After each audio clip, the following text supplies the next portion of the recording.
Hello. So again, I'm doing my project, the paper on me and my romantic partner, my boyfriend. Um, and for this language of responsibility assignment, back. Um, so for the most part, whenever we went over the outcomes of the assessment, he scored pretty highly in all of the all of the categories. He did score lower in the B section, avoiding deflection.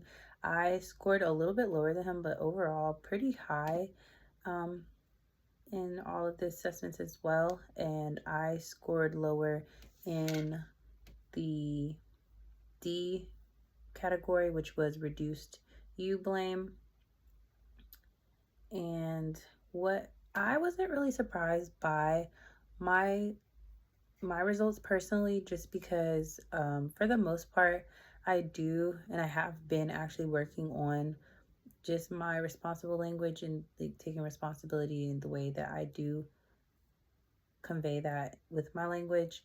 For him, I also wasn't really surprised because I knew that I assumed that he would score pretty high. For himself, he said he was surprised most by his results, by him scoring lower in the category of avoiding deflection. Um, which section felt more accurate or most accurate? For him, he said the A section, accountable I statements. For me, I felt like the most accurate was me scoring high in the constructive I messages, or category C. Which section feels least accurate? For him, he said that um, it was the one that he scored lower in, which was the B, avoiding deflection. Um, I disagree with him on that, but his reasoning for him not agreeing with the avoiding deflection is just because he sees himself as someone who takes responsibility in most situations, and he doesn't see himself as deflecting. Me personally, he I think that he does it a lot and unintentionally, and kind of once I like gave an example of him deflecting, which is like, okay, like if he'll be late for work or something like that, instead of it being the fact that, he didn't, like, basically he'll blame it on traffic. So I'm late for work because of traffic. Now, granted, he's not often late for work. Usually he does, like, set aside a proper amount of time to get there. He wouldn't say, like, oh, I'm late because I didn't plan properly to allow myself enough time for traffic. He would just say, um, I'm late because of traffic, which, a lot of us, I try not to do that. But I will say, like, I think that was accurate, although he disagreed. Um, then on the part two, it was asking, where do we communicate most effectively? And both of us said work. For him, he said work because, considering he's in the military, he has a very strong duty to communicate effectively with those above him and under him. For me, I also agree that work is the place that I communicate most effectively because I do work at a call center. So it is pretty imperative that I am communicating effectively. Where do I tend to get defensive? For me, honestly, I do tend to get more defensive, like between like close friendships and like close relationships. Not usually at work. I don't want to say not ever, but he says that he does not tend to get defensive, which I agree. He doesn't really get defensive often. Um, what language habits show up when you're stressed? For me, I tend to use blaming or you statements a lot. For him, he said but. He uses like but a lot. When he gets stressed, what reactions do you typically get from others?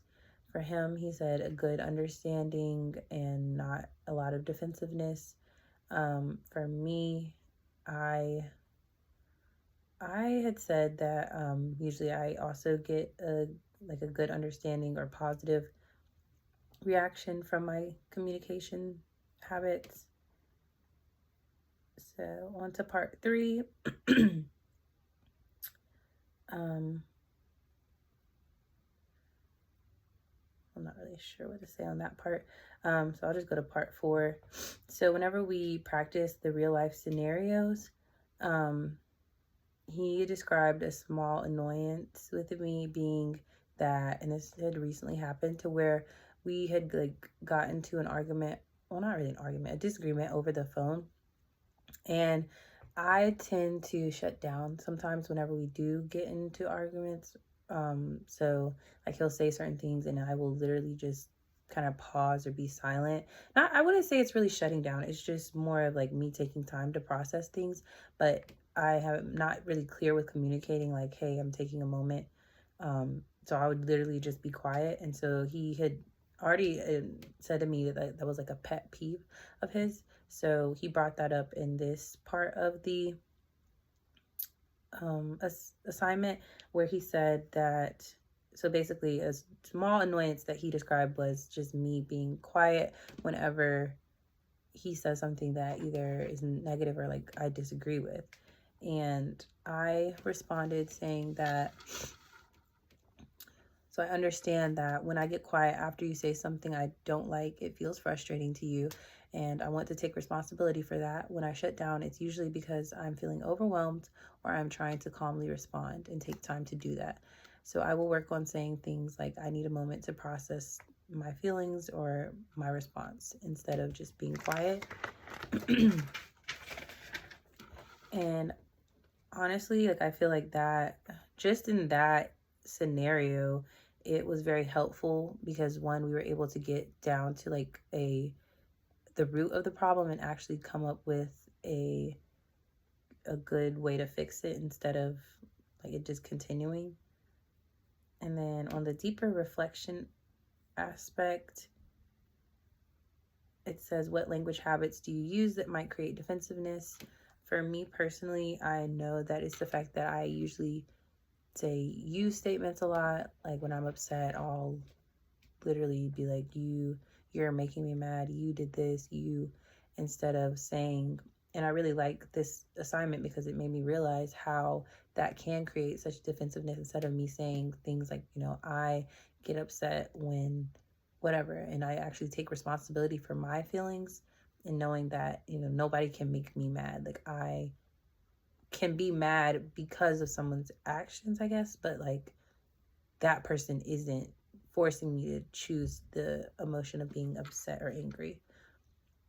2, what makes it hard to use direct I language sometimes? For me, I said sometimes it feels safer to soften what I mean. For him, he had said sometimes it feels safer for him just to avoid full ownership of his feelings because he doesn't want me to get defensive. For 3, it says, how might your relationship change if you consistently use accountable language? I said, I think it would become stronger and more clear. I think misunderstandings would happen less. For him, he said, it could become more respectful and trust would deepen because conflict would become safer and blame would be reduced. And I definitely agree with that. And then 4, which subscale score will you focus on improving first and why? For me, I 100% will avoid using you language just because I see how one-sided it is and it gives that I am just blaming somebody instead of taking responsibility for my own emotions and feelings and reactions. For him, he said he's going to avoid or work on avoiding deflection. So he's going to take more accountability because it comes off as him just making up excuses. And I definitely agree. And those are also for part 6 where it says action plan and creating a plan. So that was pretty much the same thing that we said for the action plan, just avoiding you language for me. I'm going to start rewording and rephrasing my statements and reducing blame as much as possible.